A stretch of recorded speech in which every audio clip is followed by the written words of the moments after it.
అండి నేను ఈరోజు మామిడికాయ పచ్చడి చేశానండి. వేడివేడి అన్నంలోకి నెయ్యి వేసుకొని తింటే సూపర్గా ఉంటుందండి. చూడండి, చిన్న చిన్న ముక్కలుగా కట్ చేసి పెట్టుకున్నాను. మిక్సీ జార్లో వేసుకున్నానండి.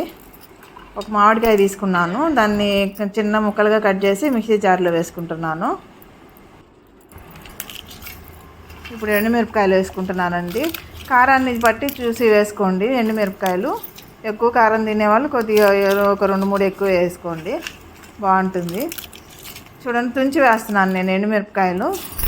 జీలకర్ర 1 స్పూను, పసుపు, కొంచెం పసుపు, సాల్ట్ వేసుకున్నాను తగినంత.